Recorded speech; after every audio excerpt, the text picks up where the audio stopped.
नमस्कार, आप देख रहे हैं प्राइम टीवी और मैं हूं आपके साथ मुस्कान अजमानी। वक्त हो चला है 10 बजे का। चलिए रुक करते हैं इस वक्त की बड़ी खबरों की ओर।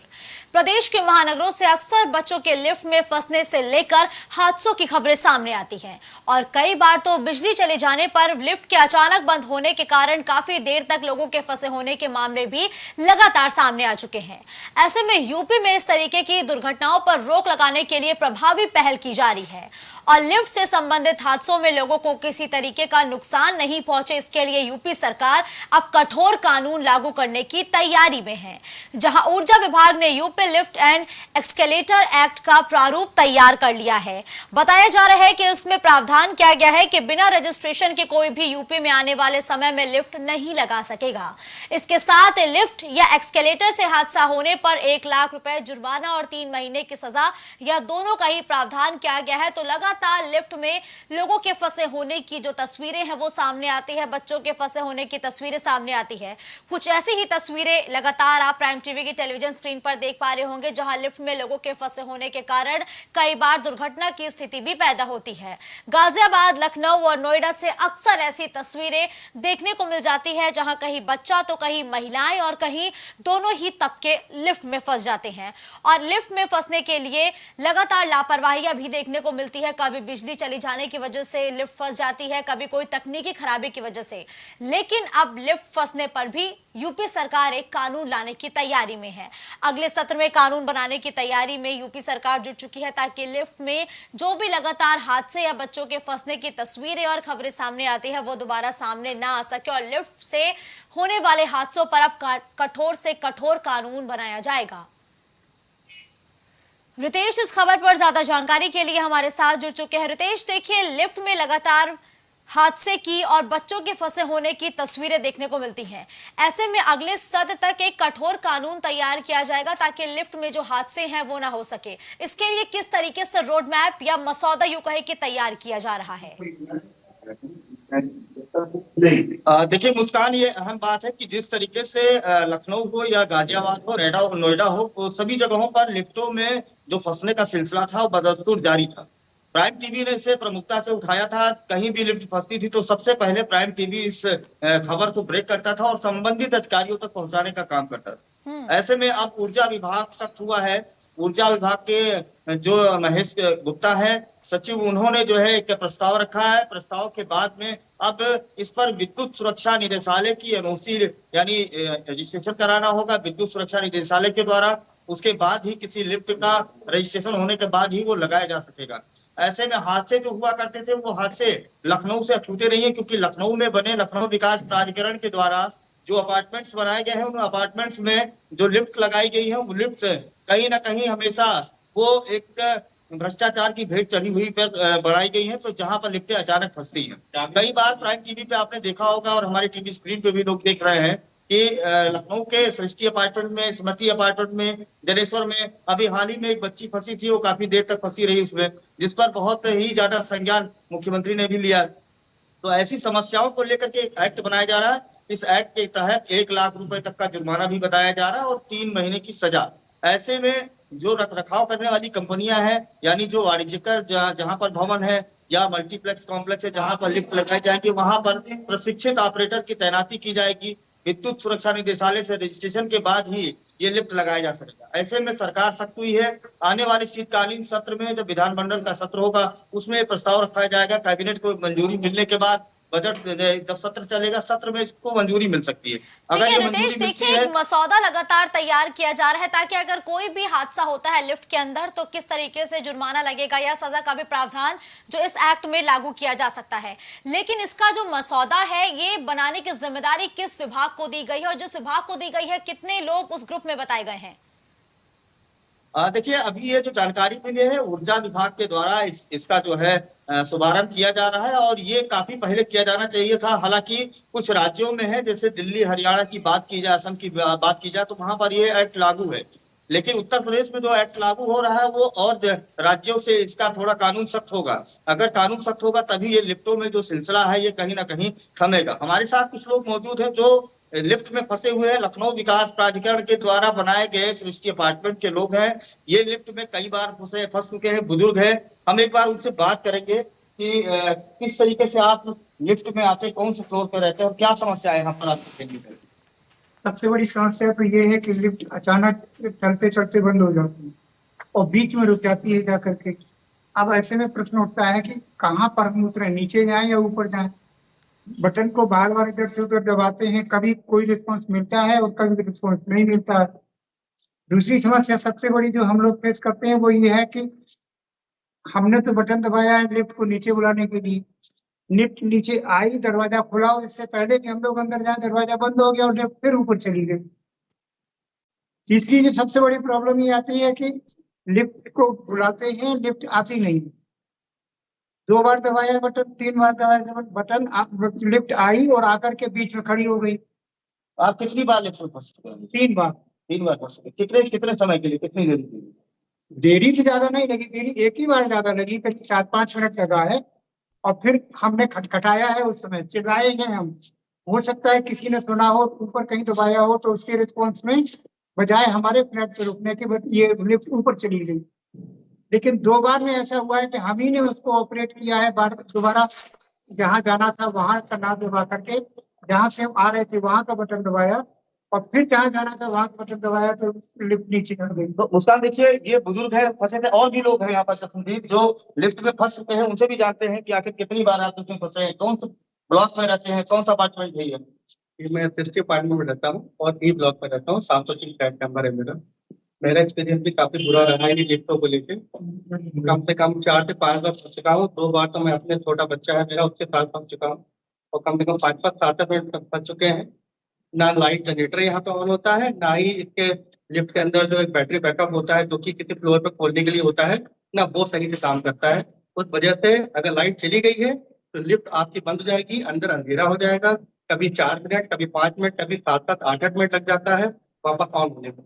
आज इन समस्याओं को प्राइम टीवी ने प्रमुखता से दिखाया है। जब भी लिफ्ट फंसी है, अब सरकार एक सख्त कानून लाने जा रही है, क्या कहना चाहते हैं? बहुत जरूरी है। बहुत सी जगह, बहुत से स्टेट्स में कानून पहले से है, यहाँ भी इसकी बहुत जरूरत है। किसी न किसी को ये रिस्पॉन्सिबिलिटी होनी चाहिए कि ये अगर दिक्कत होती है किसी भी तरीके की, अगर लिफ्ट में हो रही है, उसकी जिम्मेदारी किसकी होगी? अभी यहाँ पे यूके में किसी की जिम्मेदारी नहीं है, बड़े बड़े हादसे हो जाते हैं, कोई जिम्मेदारी नहीं होती है। इस एक्ट की बहुत जरूरत है, उसको जितना जल्दी होकर लागू करना चाहिए। देखिए, यहाँ पर जो लोग हैं वो कह रहे हैं कि जो एक्ट है, ये एक्ट कहीं ना कहीं बहुत बेहद अच्छा है और अगर ये एक्ट लागू होता है तो कहीं ना कहीं जो अनियमितताएं हैं उन पर लगाम लग सकेगी। हमारे साथ एक और शख्स यहाँ पर जुड़ेंगे जो यहाँ अहम हो जाता लगातार है। तकरीबन 11 राज्य ऐसे हैं जहां पर लिफ्ट एक्ट लागू है और अगर यूपी भी लिफ्ट एक्ट लागू करता है तो 12वां राज्य हो जाएगा यूपी। पारदर्शिता तो बढ़ेगी, लोगों को एक सुरक्षित माहौल तो मिलेगा ही, और क्या कुछ फायदा होगा लिफ्ट एक्ट के लागू होने से? देखिए मुस्कान, सबसे बड़ी बात यह है कि एक्ट लागू होने से जो अनियमितताएं लिफ्ट के जो कर्मी होते हैं, जिनको जिम्मेदारी दी जाती है लिफ्ट संचालन के लिए, उनके ऊपर जब अर्थदंड लगेगा, जब उनके ऊपर कानून का एक डंडा चलेगा, कानून का एक चाबुक चलेगा कि उन्हें जेल भी जाना पड़ सकता है, तो जो अनियमितताएं हैं उन अनियमितताओं से वो कम से कम उस चीज को बचा सकेंगे। और अगर जब वो उस पर पैनी नजर रखेंगे, समय समय पर उसका मेंटेनेंस होगा, तो ये जो समस्याएं होती हैं जिसमें बच्चे फंस जा रहे हैं, बुजुर्ग फंस जा रहे हैं, कई हार्ट के पेशेंट फंस जा रहे हैं, तो ये बड़ी समस्याओं से इससे निजात मिलेगा। हमारे साथ एक लोग और जुड़ेंगे जो समाज सेवा के रूप में भी रहते हैं और लगातार ये मुद्दे उठाते रहते हैं। हमारे साथ विवेक शर्मा जी हैं, उनसे जानेंगे। आप लगातार लिफ्ट फंसने का मुद्दा उठाते रहते हैं, क्या लगता है जो एक्ट आ रहा है, जो कानून बन रहा है, इससे क्या फायदा मिलेगा? बहुत फायदा मिलेगा और ये पहले आ जाना चाहिए था। आज 4 साल से मैं लगातार इस बात को उठा रहा हूँ, जब से मैं यहाँ 60 अपार्टमेंट में रहने आया। क्योंकि हमारे आसपास में जो 5 अपार्टमेंट और हैं, उसमें लगातार लोग फंस रहे हैं, ट्रैप हो जाते हैं, लेकिन उनको मदद नहीं मिल पाती। कभी 10 मिनट, कभी 15 मिनट। ये सोचिए, बुजुर्ग भी फंस रहे हैं, रोगी बाहर, मतलब अगर रोगी कोई आता है तो उसको ऊपर ले जाने के लिए सीढ़ियों का सहारा लेना पड़ता है।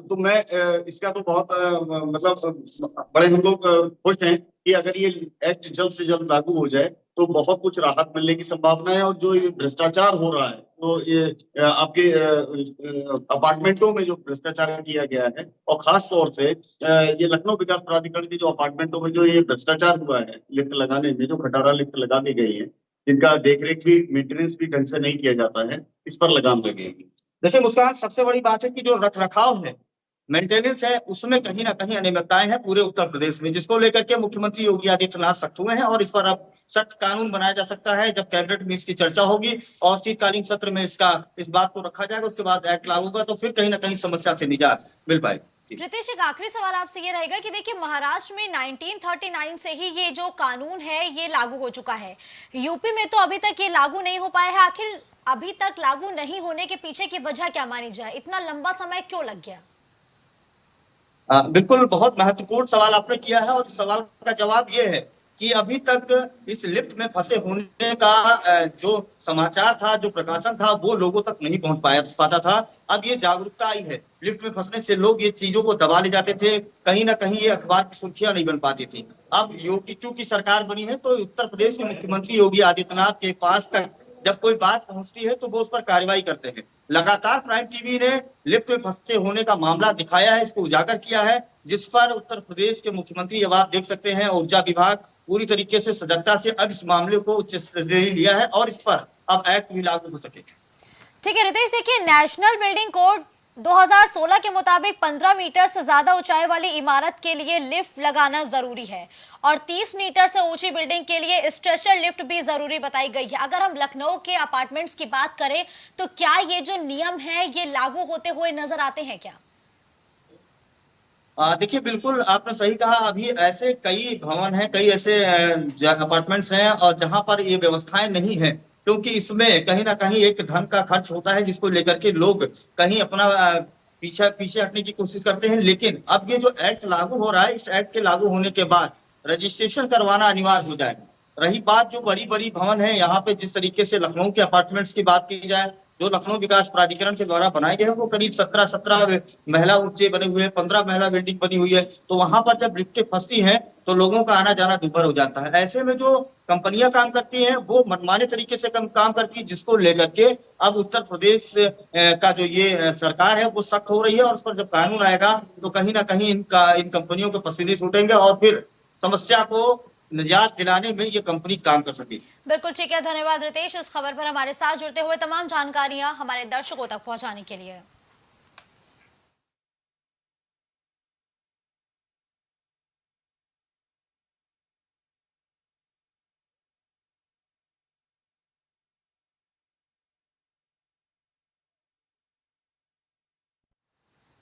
लोकसभा चुनाव को लेकर इंडिया गठबंधन के सहयोगी कांग्रेस और समाजवादी के बीच एमपी में सीटों को लेकर लगातार मतभेद जारी और ये मतभेद बढ़ता जा रहा है। 5 राज्यों में हो रहे विधानसभा चुनाव में सीटों के तालमेल को लेकर दोनों तरफ से खुलकर बयानबाजी भी देखने को मिल रही है। समाजवादी पार्टी के अध्यक्ष अखिलेश यादव ने तो यहां तक कह दिया कि अगर मध्य प्रदेश विधानसभा में कांग्रेस उन्हें सीट देने को तैयार नहीं है तो यूपी में सपा बड़े भाई की भूमिका में है। यूपी विधानसभा में सपा भी कांग्रेस से गठबंधन नहीं करेगी। इधर कांग्रेस भी पीछे नहीं है। कांग्रेस के यूपी प्रदेश अध्यक्ष अजय राय ने भी कह दिया है कि उनकी पार्टी सभी 80 सीटों पर चुनाव लड़ने की तैयारी कर रही है। तो देखिए, सपा ने खुलकर कांग्रेस को अब कहीं ना कहीं चैलेंज दिया है कि वो अगर मध्य प्रदेश में होने वाले विधानसभा चुनाव में समाजवादी पार्टी को सीट नहीं देगी तो आगामी लोकसभा चुनाव में भी समाजवादी पार्टी यूपी में बड़े भाई की भूमिका में नजर आएगा और सीटों के बंटवारे पर किसी भी तरीके से कॉम्प्रोमाइज नहीं करेगा।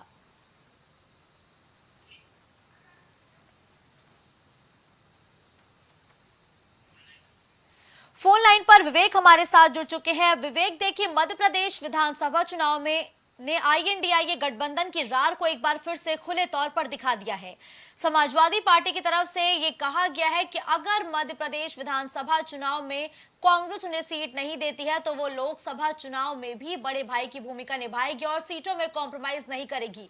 क्या माना जाए कि आईएनडीआईए गठबंधन पर संकट के बादल अब मंडरा रहे हैं क्या?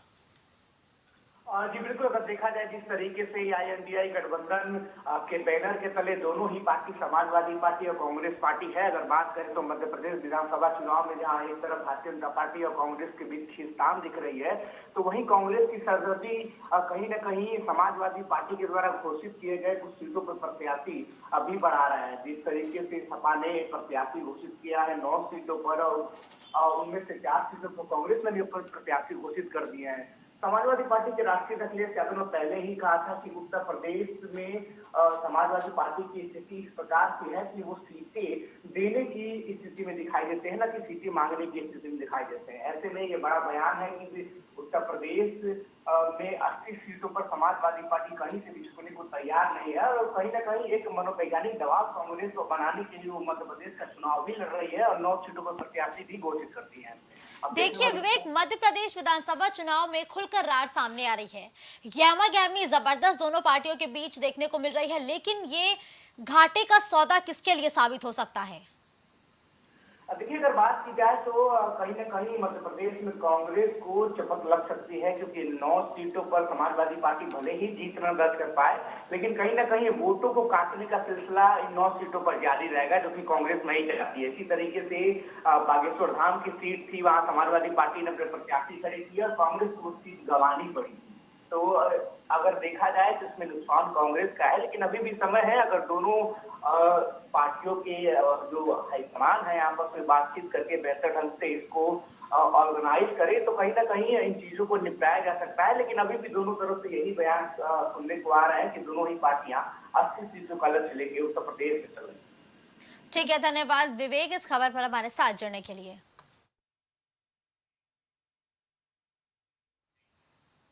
खबर संभल से है, जहां भूमि पैमाइश के दौरान भयंकर संघर्ष देखने को मिला। बड़ी बात यह है कि प्रशासन की मौजूदगी में 3 महिलाएं भी चोटिल हुई। प्रशासन ने बमुश्किल हालात पर काबू पाया, जिसमें दोनों तरफ से 11 लोगों को गिरफ्तार किया गया है और ये पूरा मामला धनारी थाना क्षेत्र के गांव बमनपुरी का है, जहां जमीन की पैमाइश करते समय 2 पक्षों में बवाल हुआ और साथ ही पथराव भी हुआ और ये दोनों पक्षों के बीच संघर्ष की तस्वीरें भी लगातार आप देख पा रहे होंगे, जहां भूमि पैमाइश के दौरान संघर्ष इतना बढ़ गया कि 3 महिलाएं घायल भी हो गई है और ये सारा हंगामा पुलिस प्रशासन के सामने होता रहा और पुलिस प्रशासन मूक दर्शक बने खड़ा रहा। प्रशासन की मौजूदगी में ही 3 महिलाएं घायल हुई हैं और देखिए भूमि पैमाइश के दौरान ये भयंकर संघर्ष देखने को मिला है।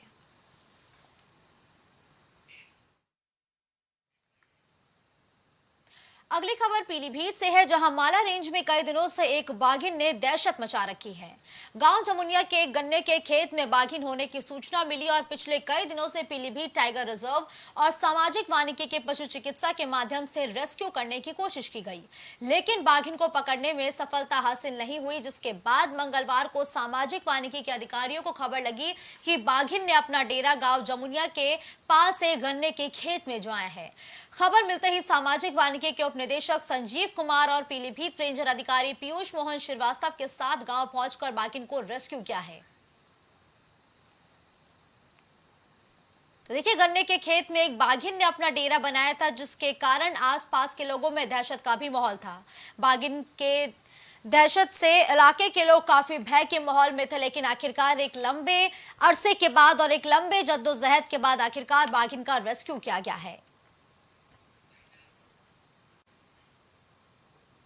खबरों का सिलसिला यूं ही जारी रहेगा। देश और दुनिया की तमाम बड़ी खबरों के लिए आप देखते रहिए प्राइम टीवी। कुछ भाव पुष्प। आप देख रहे हैं प्राइम टीवी, सच साहस सरोकार।